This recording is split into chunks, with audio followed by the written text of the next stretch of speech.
Perkenalkan kami dari kelompok 3, nama saya Rian Rahman dengan nomor induk mahasiswa 15230886. Perkenalkan, nama saya Sehli Maharani dengan NIM 15230876. Perkenalkan, nama saya Stefani Rotouli Marbun dengan NIM 15230300. Perkenalkan, nama saya Dinda Gadis Sinta Cemerlang dengan NIM 1523034. Perkenalkan, nama saya Syafiq Hidayatullah dengan NIM 15230647. Pada video kali ini kami akan menjelaskan proyek akhir kami yang berjudul Studi Kasus Perancangan Topologi Jaringan Hybrid untuk peningkatan efisiensi dan availabilitas infrastruktur jaringan pada kantor Jaya Esport. Fill me out with your smile, like the sunshine brings the light. Fill me. Halo, saya Syafiq Hidayatullah akan menjelaskan tentang latar belakang proyek. Perkembangan digital telah merubah sebagian faktor industri termasuk e-sport. Turnamen e-sport pertama yang digelar pada tahun 1972 di Laboratorium Kecerdasan Buatan Universitas Stanford. Turnamen ini bernama Intergalactic Spar-Sewer Olympic dan masih menggunakan jaringan LAN yang mengharuskan peserta datang ke tempat pertandingan. Di era sekarang, turnamen e-sport dapat dilakukan dari jarak jauh. Waktu untuk turnamen e-sport besar seperti MPL di game Mobile Legends dan FGT di game Valorant masih menggunakan LAN dikarenakan faktor latency atau ping yang lebih rendah. Terus ada juga jaringan komputer yang merupakan sistem menghubungkan berbagai perangkat elektronik untuk saling bertukar data dan informasi. Jaya Esport sebagai sebuah perusahaan yang bergerak dalam industri e-sport sangat bergantung pada infrastruktur jaringan yang dapat mendukung kegiatan operasional seperti koneksi internet yang stabil dan tingkat ketersediaan jaringan yang maksimal. Penelitian ini berfokus pada perencanaan topologi jaringan hybrid untuk meningkatkan efisiensi dan availabilitas jaringan di kantor Jaya Esport yang diharapkan dapat meminimalkan potensi gangguan dan mendukung kegiatan operasional yang lancar serta tahan terhadap kegagalan jaringan. Terus berikutnya ada identifikasi masalah. Gangguan sistem yang mempengaruhi ketersediaan jaringan dalam topologi jaringan yang digunakan saat ini, jika salah satu perangkat seperti switch, router, atau server mengalami kerusakan, akan mempengaruhi jaringan secara keseluruhan. Kurangnya jalur alternatif pada jaringan, ketiadaan jalan alternatif ini dapat menyebabkan downtime yang cukup lama ketika terjadi kegangguan. Kantor Jaya Esport kurang optimal dalam pengelolaan ketersediaan jaringan ketika terjadi failover, terlebih industri e-sport yang menuntut performa jaringan yang tinggi. Nah, ada rumusan masalahnya. Bagaimana cara merancang topologi jaringan hybrid yang dapat meningkatkan efisiensi jaringan di kantor Jaya Esport. Terus ada juga bagaimana meningkatkan ketersediaan atau availability dan redundansi jaringan di kantor Jaya Esport. Bagaimana meningkatkan ketersediaan availability dan redundansi jaringan di kantor Jaya Esport. Bagaimana merancang topologi jaringan yang dapat mendukung skalabilitas sehingga infrastruktur jaringan di kantor Jaya Esport dapat berkembang seiring dengan peningkatan jumlah perangkat dan kebutuhan operasional. Apa saja keuntungan dan tantangan yang muncul dari penerapan topologi hybrid pada kantor Jaya Esport? Perkenalkan, nama saya Stefani Rotouli Marbun. Di sini saya akan ngejelasin tentang tujuan penelitiannya. Tujuan dari penelitian itu yang pertama, menganalisis kebutuhan jaringan di kantor Jaya Esport. Ini dapat mengidentifikasi kebutuhan spesifik jaringan termasuk jumlah perangkat yang terhubung. Yang kedua, itu ngerancang topologi jaringan hybrid yang dapat ngeoptimalin aliran data antar perangkat dengan memadukan elemen topologi jaringan Starbus yang diharapkan dapat meningkatkan efisiensi dan mengurangi kemacetan dalam jaringan. Yang ketiga, dapat meningkatkan availabilitas jaringan dengan adanya jalur cadangan yang diharapin dapat meningkatkan ketahanan terhadap failover atau kegagalan jaringan. Yang terakhir, dapat meningkatkan stabilitas dan fleksibilitas infrastruktur jaringan yang dapat mengakomodasi pertumbuhan kebutuhan jaringan di masa depan. Selain ada tujuan, pastinya juga ada manfaat. Manfaat penelitian ini, yang pertama itu manfaat bagi perusahaan. Itu dapat meningkatkan ketersediaan jaringan melalui penerapan redundansi dan jalur cadangan yang dapat mengurangi resiko downtime dan gangguan operasional. Kalau tadi bagi perusahaan, terus selanjutnya ada bagi penelitinya sendiri. Bagi peneliti sendiri itu dapat memberikan pemahaman yang lebih dalam mengenai topologi jaringan hybrid serta penerapannya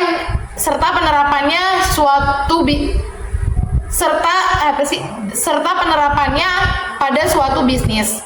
Terus yang kedua, menjadi landasan bagi penelitian selanjutnya terkait dengan desain jaringan dan optimasi jaringan dalam skala besar.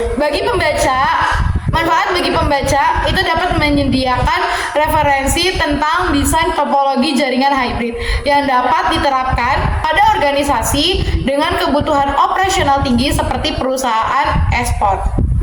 Selanjutnya ada metode penelitian. Metode penelitian yang digunain adalah metode studi pustaka. Sumber yang digunain adalah jurnal ilmiah yang ngebahas tentang perancangan topologi jaringan komputer, khususnya topologi hybrid. Peneliti dapat mengkaji berbagai teori terkait desain topologi jaringan seperti topologi, star, bus, dan mesh. Melalui metode ini, penulis dapat memahami konsep availability dan redundansi atau jalur alternatif jaringan untuk mencegah downtime berlebih saat terjadinya gangguan jaringan. Yang terakhir ada ruang lingkup. Ruang lingkup penelitian ini difokuskan pada perancangan topologi jaringan hybrid pada kantor Jaya Export. Penelitian ini mencakup analisis kebutuhan jaringan kantor, jumlah perangkat terhubung, serta tingkat ketersediaan jaringan yang diperlukan untuk mendukung kegiatan operasionalnya sehari-hari. Dan yang terakhir, penelitian ini tidak terbatas hanya pada kajian teori saja, tapi juga mencakup analisis terhadap implementasi praktis yang sesuai dengan kondisi dan kebutuhan perusahaan. Oke, selanjutnya ada bab 2, landasan teori. Nah, ada penelitian terkait. Kami mengambil dari jurnal penelitian terkaitnya bernama Zulkarnain dan Alifiyah pada tahun 2021 dengan tentang penelitian koneksi yang kurang stabil di kantor Diskrominfotik Provinsi NTB. Dengan tujuan penelitian merancang jaringan komputer menggunakan router switch Cisco pada kantor Dinas Komunikasi Informasi dan Statistik Nusa Tenggara Barat. Dengan menggunakan metode penelitian NDLC atau Network Development Life Cycle. Berupa hasil penelitian menunjukkan perancangan jaringan komputer router switch setelah selesai dikerjakan dengan baik menggunakan metode NDLC atau Network Development Life Cycle. Ada juga penelitian terkait yang kedua dengan nama peneliti Menanggel et al. Pada tahun 2001 dengan masalah peneliti SMK tempat penelitian masih menggunakan komputer otonom yang sudah tidak relevan lagi untuk sekarang, di mana komputer sekarang dituntut untuk bisa melakukan sharing research jaringan internet. Dengan tujuan penelitian untuk menganalisis dan merancang jaringan komputer di SMK Negeri 1 Tabukan Utara dengan menggunakan metode penelitian Network Development Life Cycle atau NDLC dengan 6 tahapan, yaitu analisis, desain, simulasi, prototype, implementasi, monitoring, dan manajemen. Dengan hasil penelitian, analisis, dan perancangan jaringan komputer di SMK Negeri 1 Tabukan Utara dengan menggunakan software Cisco Packet Tracer, adapun standar minimum untuk jaringan komputer di SMK Negeri 1 Tabukan Utara, yaitu memiliki 14 komputer, harus memiliki access point minimal 1 buah, penggunaan modem minimal 1 buah, memiliki router, memiliki PC server, memiliki media transmisi, bisa terhubung dengan WiFi, memiliki sistem operasi atau OS, penggunaan protokol TCP atau IP, adanya pembagian IP address. Pada penelitian terakhir dengan nama Muelef Saprizal et al. Pada tahun 2003 dengan masalah penelitian jaringan internet kampus yang masih menggunakan topologi star yang memiliki kelemahan jika kabel utama terputus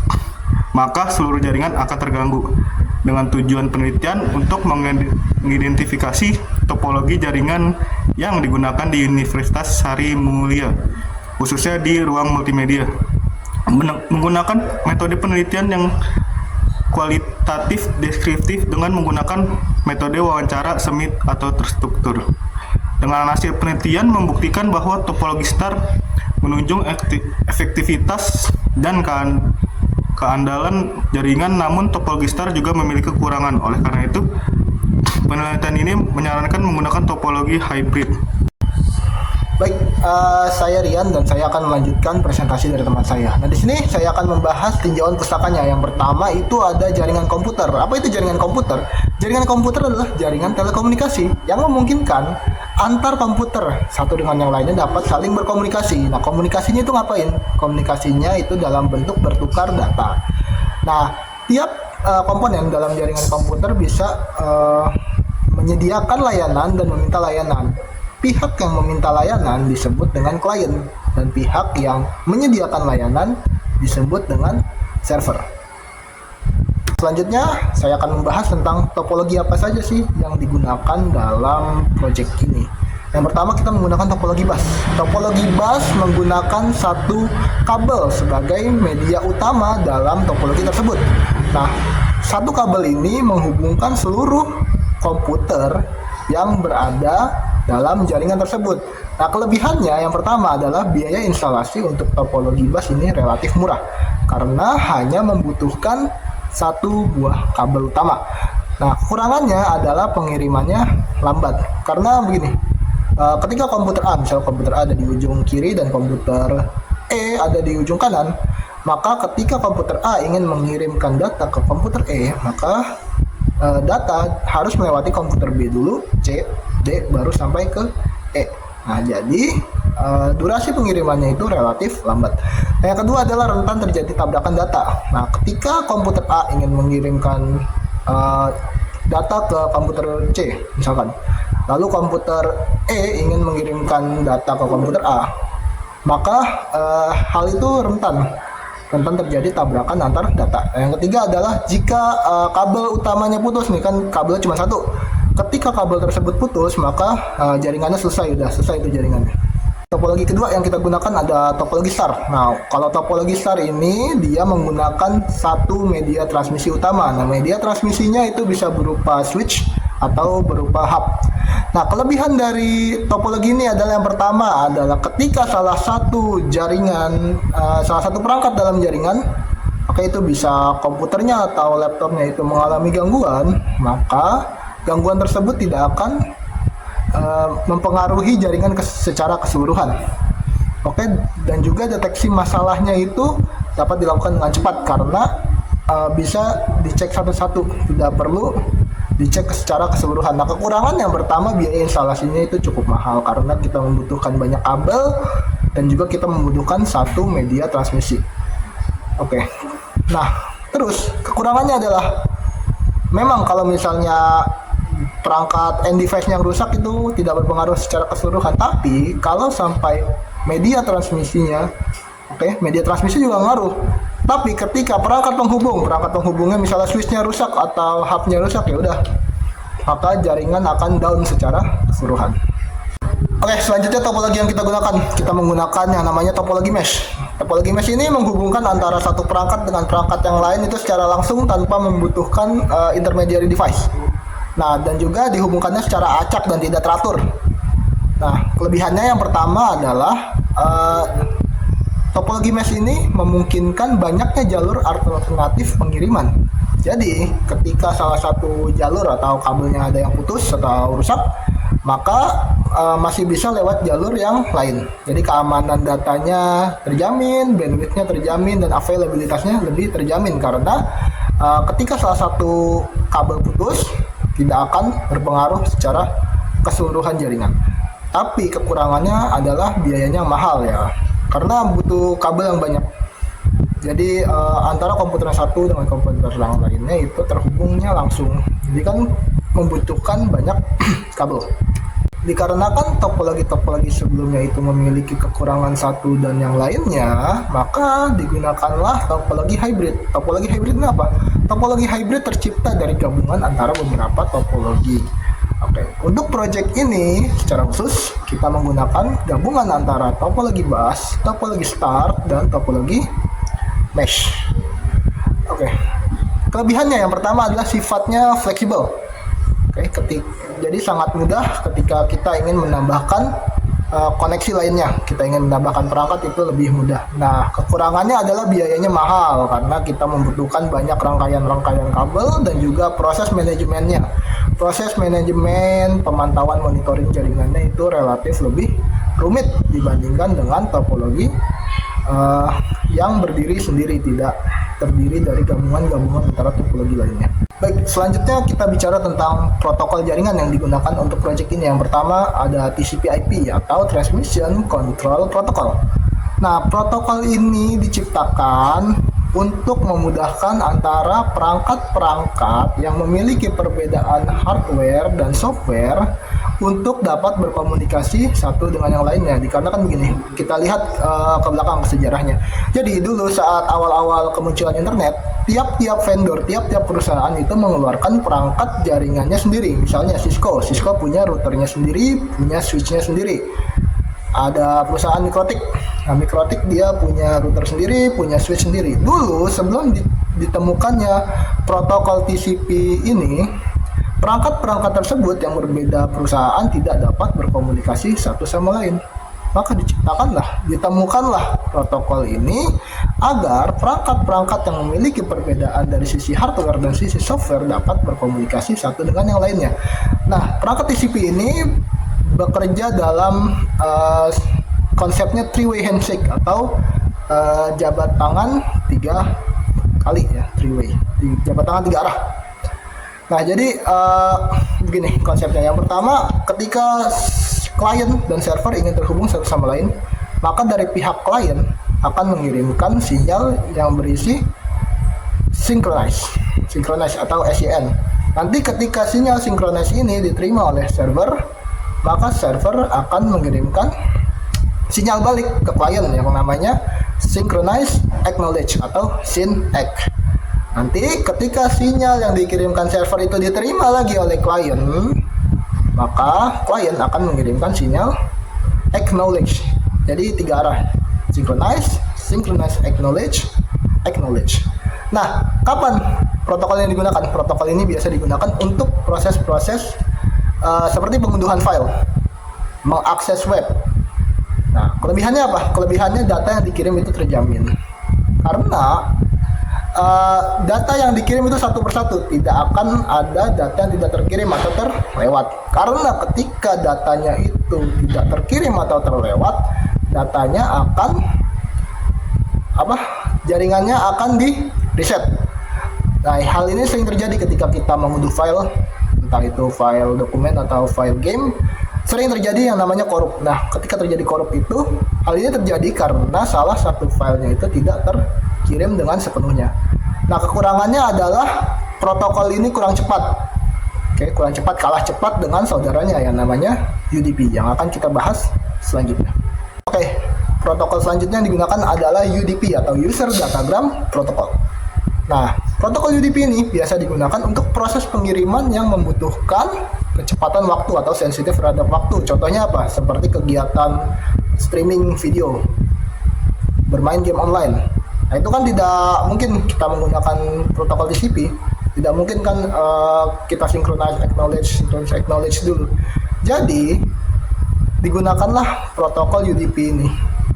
Jadi konsepnya itu dia ketika klien dan server ingin terhubung satu sama lain, maka server langsung mengirimkan semua isi data yang akan dikirim. Tidak peduli itu datanya terkirim entah kemana, yang penting server sudah mengirimkan data ke klien. Nah, kelebihannya adalah kecepatannya, pasti cepat dong, kan tidak perlu autentifikasi dulu satu sama lain, langsung aja dikirim datanya. Nah, kecepatannya itu mantap. Kekurangannya adalah file yang dikirim tidak dapat diterima sepenuhnya karena ya udah dikirim aja terus sama si server yang tidak diperhatikan apakah file tersebut terkirim atau tidak. Baik, protokol jaringan selanjutnya yang kita gunakan dalam proyek kali ini adalah DNS atau Domain Name System. Jadi intinya Domain Name System ini berfungsi untuk menerjemahkan alamat website yang tadinya berbentuk IP address diterjemahkan dalam bentuk huruf-huruf biasa yang dapat dikenali dengan mudah oleh manusia biasa. Jadi intinya itu. Protokol selanjutnya ada DHCP atau Dynamic Host Configuration Protocol. Nah, DHCP ini digunakan untuk mengkonfigurasi IP untuk memberikan alamat IP kepada perangkat-perangkat. Digunakannya ini DHCP dapat memberikan alamat secara otomatis kepada perangkat-perangkat tersebut. Jadi, seorang network administrator tidak perlu repot-repot memberikan alamat IP satu persatu kepada perangkat-perangkat tadi. Mungkin kalau misalnya perangkatnya cuma 5, misal 5 laptop atau 5 PC, nah itu masih mudah. Tapi kalau perangkatnya itu banyak dan berubah-ubah jumlahnya setiap waktu, maka akan sulit untuk seorang network administrator untuk memberikan konfigurasinya satu persatu. Maka dari itu digunakanlah protokol DHCP ini.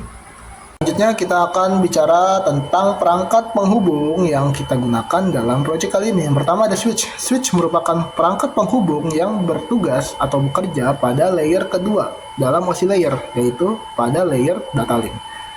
Seperti yang kita ketahui, dalam OSI layer terdapat 7 layer. Yang pertama ada application, presentation, session, transport, network, data link, dan physical. Nah, switch ini berfungsi untuk menghubungkan perangkat dalam jaringan lokal atau LAN dan meneruskan data tersebut ke perangkat tujuan. Nah, dalam proses pengirimannya, switch menggunakan MAC address sebagai patokan dalam mengirim data tersebut. Jadi, switch tidak mengenal yang namanya IP address. Switch hanya mengenal yang namanya MAC address. Perangkat penghubung kedua yang kita gunakan dalam proyek ini ada router. Router adalah perangkat penghubung sama seperti switch, tapi bedanya dia bertugas pada layer ketiga, yaitu network dalam OSI layer. Nah, berfungsi untuk mengirimkan paket data dari internet dari perangkat lain seperti komputer, ponsel, atau tablet. Nah, sama seperti switch, namun dalam proses pengiriman datanya, router berpatokan pada IP address. Jadi router tidak mengenal yang namanya MAC address. Ketika router ingin meneruskan data dari perangkat yang satu dengan perangkat yang lainnya, router akan mengenali dulu atau meng-scan dulu alamat IP dari perangkat tujuannya.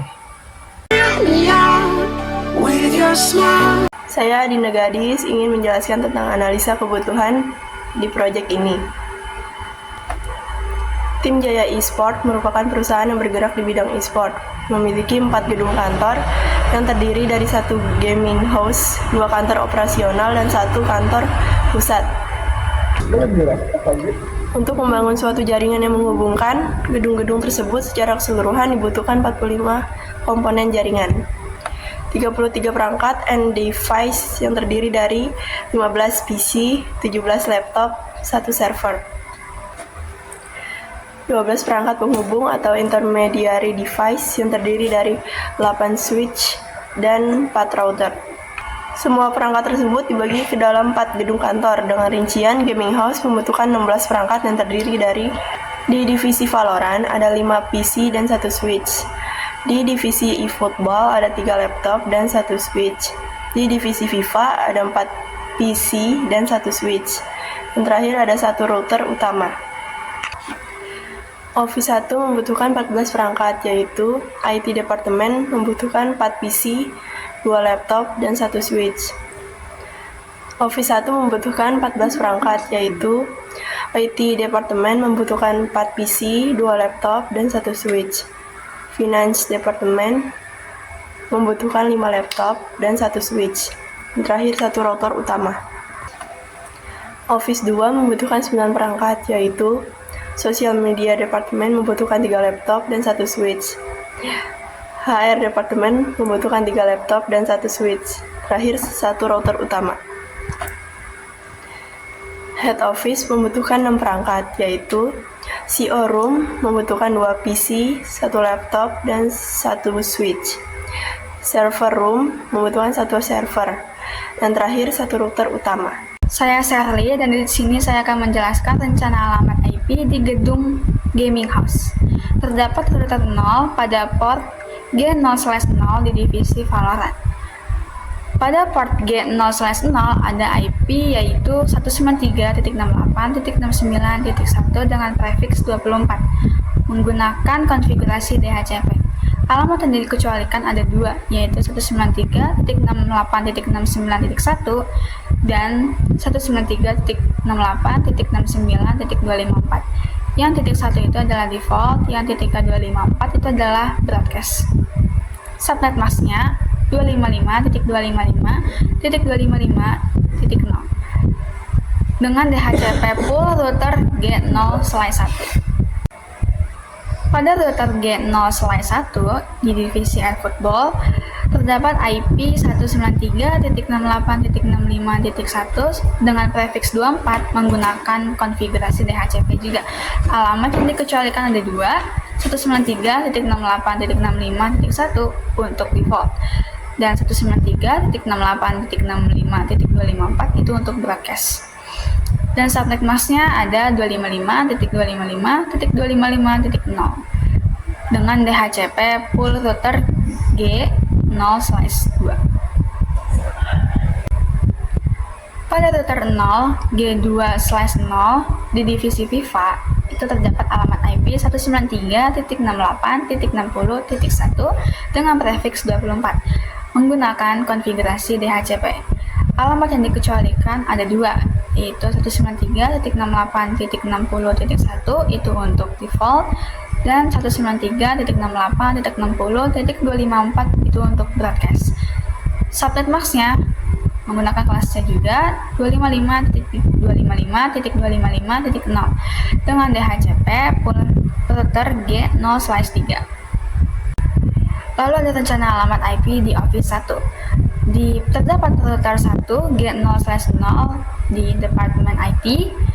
Pada port G0/0 ada IP yaitu 172.168.0.1 dengan prefix 24 menggunakan konfigurasi DHCP. Alamat yang dikecualikan ada 2, yaitu 172.168.0.1 untuk default, lalu ada 172.168.0.254 untuk broadcast. Subnet masknya menggunakan kelas B yaitu 255.255.0.0 dengan DHCP pool router G1/1. Pada router 1 dengan port G1/0 di Finance Department terdapat IP 172.170.0.1 dengan prefix 24 menggunakan konfigurasi DHCP.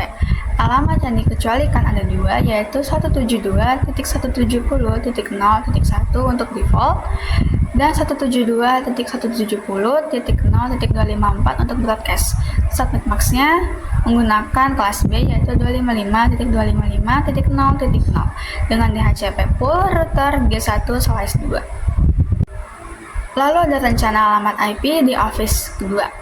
Pada router 2 di port G0/0 sosial media itu ada alamat IP 192.168.10.1 dengan prefix 24 menggunakan konfigurasi DHCP juga.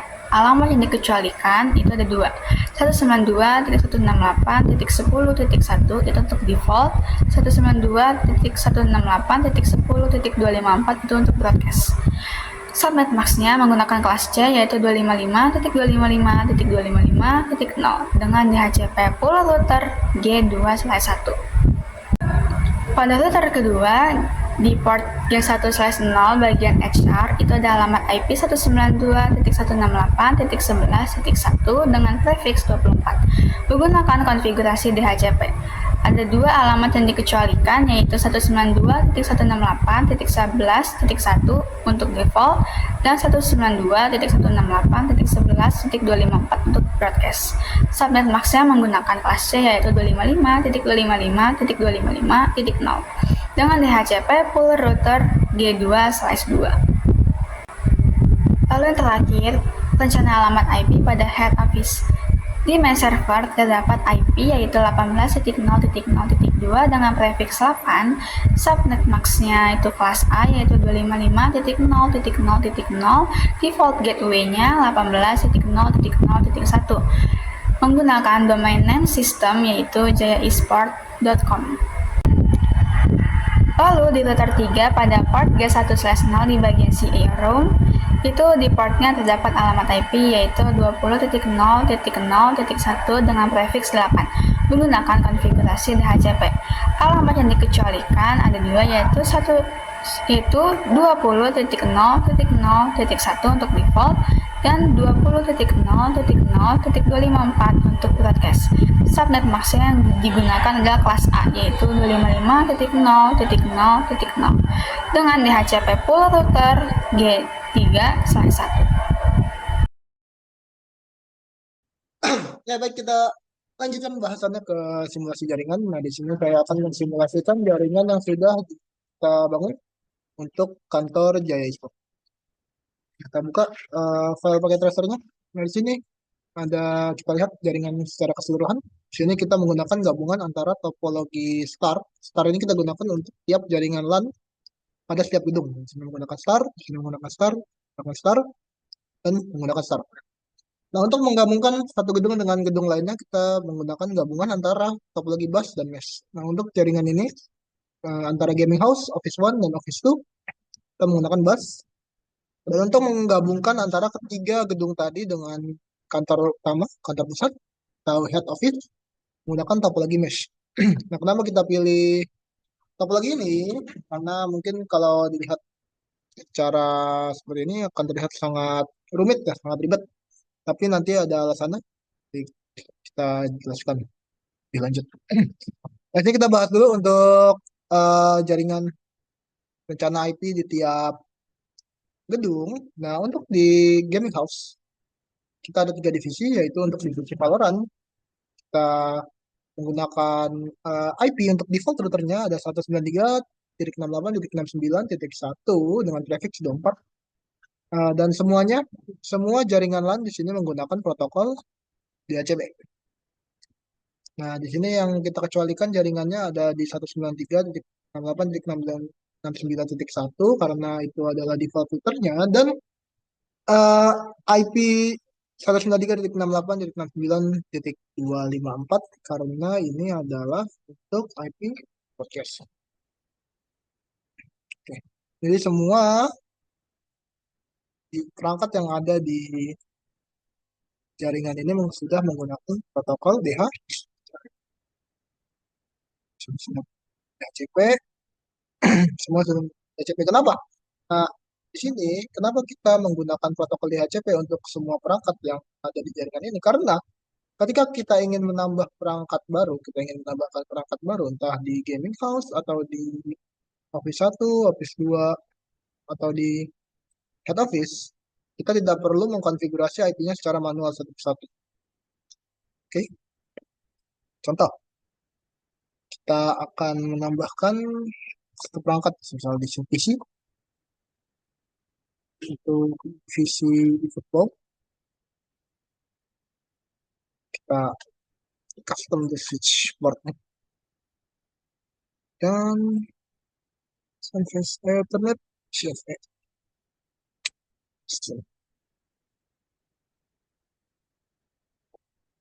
Strike karena perangkatnya berbeda. Oke. Kita tunggu dulu, masih boot switch-nya.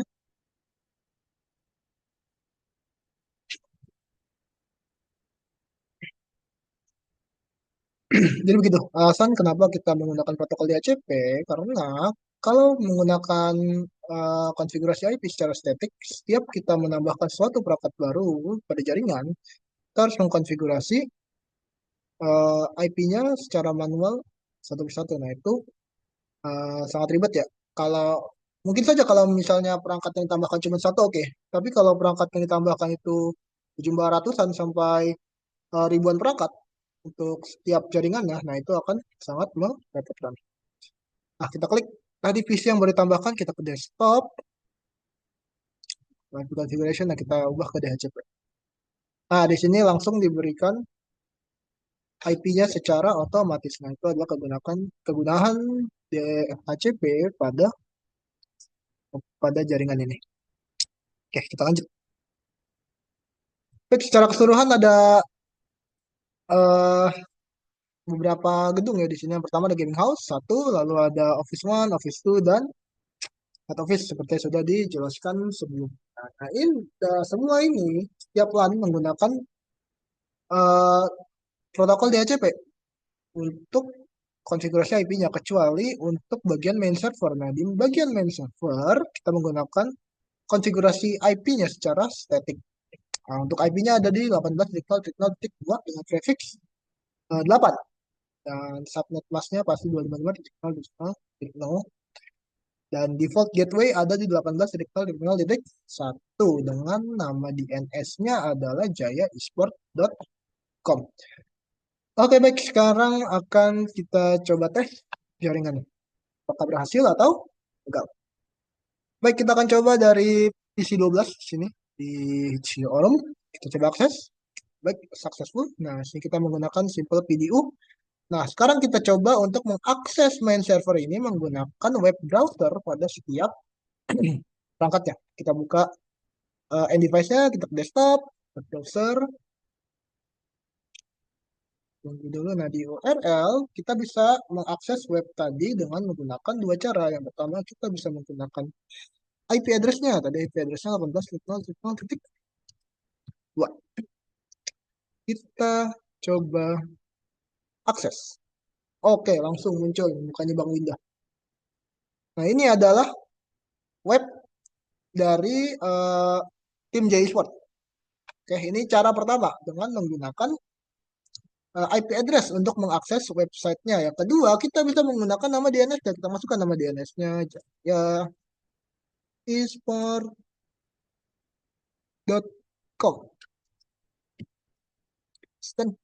Boom, sama aja. Sudah berhasil kita akses.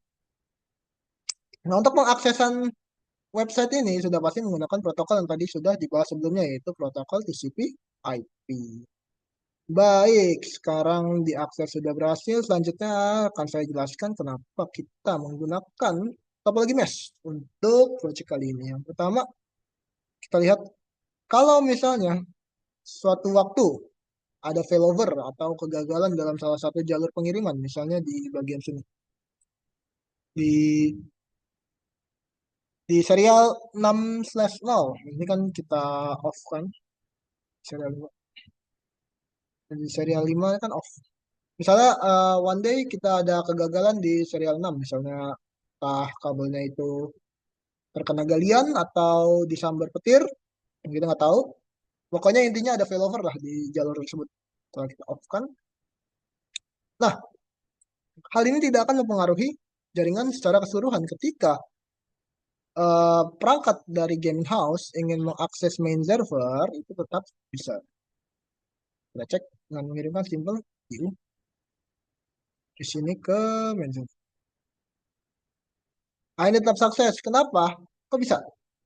Nah, ketika salah satu jalur ini terjadi failover, maka paket masih bisa dikirim melalui jalur lain. Mana jalurnya? Ini pilihannya satu, bisa lewat sini, bisa lewat sini ke router 1 langsung ke router 3 dikirim ke server. Bisa kita tes di simulation. Pikirkan dulu. Oke. Dari sini akses ke sini. Kita cek aja sharing. Set. Oke. Amplop dikirim ke tengah. Nah, dia dikirim ke sini. Kenapa? Karena untuk jalur serial 6/0 tuh terjadi failover. Ini kita kirim ke server. Kembali. Oke. Kembali ke pengirimnya. Kan feedback. Oke, ya. Kurang lebih seperti itu. Nah, kurang lebih seperti itu untuk kegunaan dari topologi mesh. Nah, pasti nanti ada yang komen, Bang, kenapa nggak pakai topologi bus aja, Bang? Kan lebih gampang, lebih murah. Nah, coba kita coba ketika kita menggunakan topologi bus untuk jaringan ini. Nah, ini topologi bus nih.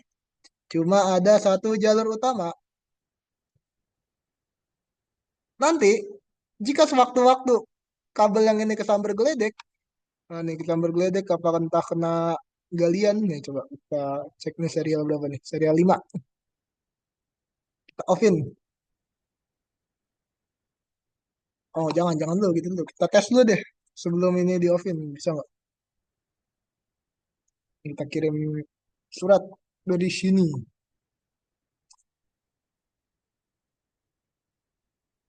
Nah, kita kirim ke server. Sukses, masih sukses nih, masih sukses. Coba kita akses deh webnya.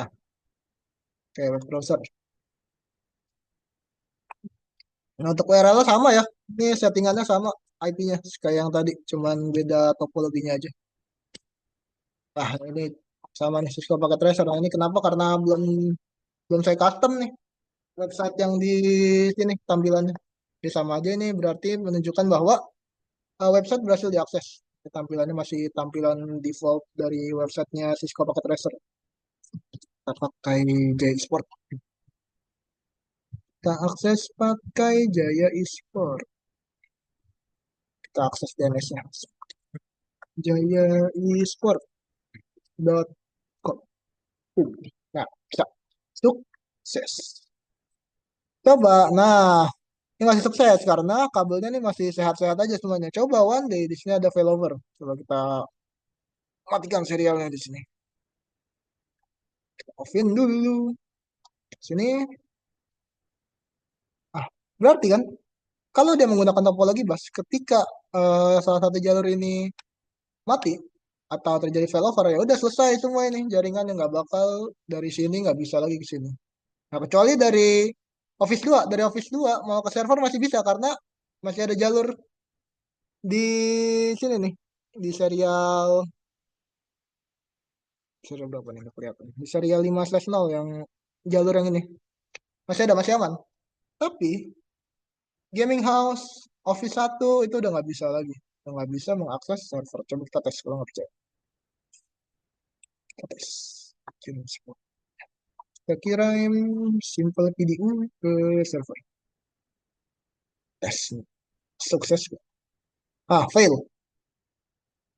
Coba kita cek melalui simulasi juga pasti fail. Masuk sini, coba sini. Pak, pelan. Uh,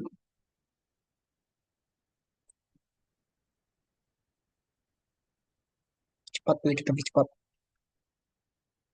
Oke. Nah, pesan ketika sampai ke router dibalikin karena nggak ada jalurnya di sini. Jalurnya udah fail, udah rusak ya. Jalurnya itu lagi down, jadi dia tidak bisa mengirimkan surat ke server. Kenapa? Karena cuma ada jalur utama, seperti yang sudah dibahas tadi, redundansi dan jalur cadangan itu sangat penting. Karena ketika terjadi failover di salah satu jalur, ketika kita menerapkan redundansi jaringan, oke, atau jalur-jalur alternatif, maka jaringan akan tetap aman dan tidak akan mempengaruhi jaringan secara keseluruhan. Nah, itu dia simulasi jaringan yang dapat kita lakukan. Oke, kita lanjut lagi. Sekarang kita akan bahas table IP. Nah, ini table routingnya ya. Kita lihatnya dia ada di table routing router 0. Nah, cara bacanya ini gampang. Kan ada type, pokoknya ini ada dua, ada C, ada R.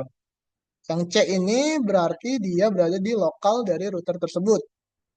Nah, ada lokalnya, ada di 193.68.60.0, ada di 6865 dan 6869. Sini. Ini di lokal dari router 0. Lokalnya dan untuk yang R ini berarti dia berada di luar eh, jaringan dari router 0 dan dia di routing dari router lain. Misalnya contoh di sini ada di 172, 170, 0. Ini berada di jaringan di luar router 0. Nah, dia berarti 172, 160 dia ada di sini dia 172.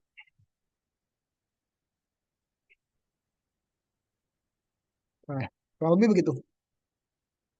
Ini juga sama di router 1 yang R berarti dia di routing dari router lain.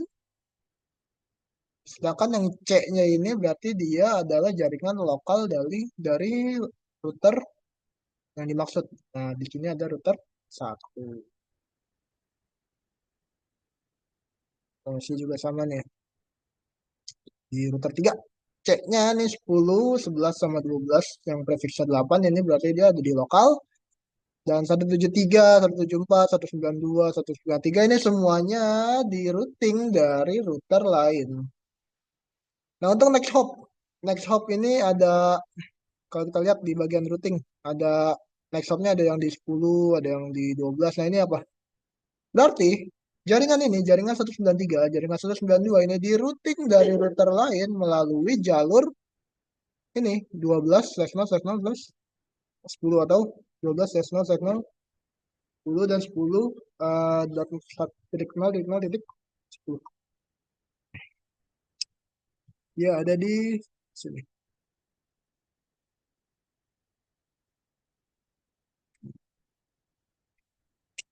Nah, kita lihat jaringan 193, 168, 60 ini di routing dari router mana?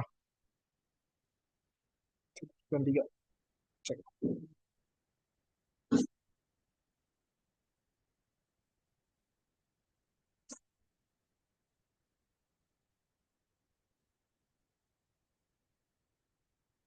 Nah, 192.168.10.0 ini di routing dari sini.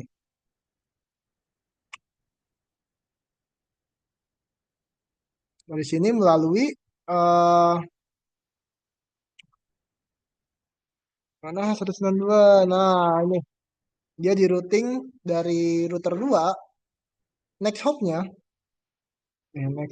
itu dari 12.0.0.10 berarti dia di routing lewat sini.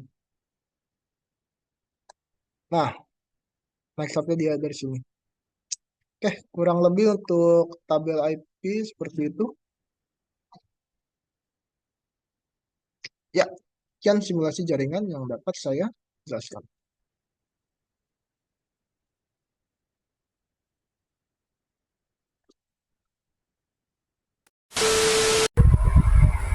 Lalu yang terakhir ada kesimpulan dan saran. Di bagian kesimpulan ada 2 poin. Yang poin pertama adalah perancangan topologi jaringan hybrid yang menggabungkan topologi bus, star, dan mesh untuk Qatar Jaya Esport berhasil menciptakan sebuah infrastruktur jaringan yang lebih efisien dan tersedia dengan baik.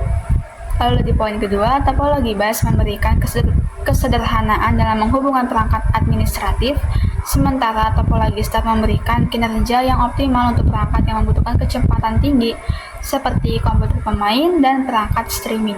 Di sisi lain, topologi mesh memastikan redundansi dan keandalan, mencegah gangguan yang dapat mempengaruhi kegiatan kompetisi dan streaming. Kombinasi ketiga topologi ini meningkatkan efisiensi dalam hal pengelolaan lalu lintas data dan availabilitas jaringan, memastikan operasi kantor berjalan lancar, bahkan saat terjadi gangguan pada bagian jaringan tertentu. Di bagian saran terdapat 3 poin, yaitu poin pertama ada penggunaan perangkat dengan spesifikasi yang lebih tinggi untuk menangani trafik yang lebih besar, terutama untuk kompetisi online dan live streaming. Poin kedua ada pemeliharaan dan monitoring jaringan secara rutin untuk memastikan untuk pencegahan masalah sejak dini. Poin ketiga ada penambahan redundansi atau jalur alternatif dapat meningkatkan ketersediaan lebih lanjut. Sekian dari kelompok kami, kurang lebihnya mohon maaf. Wassalamualaikum warahmatullahi wabarakatuh. Bye bye Pauki. See you next semester Pauki.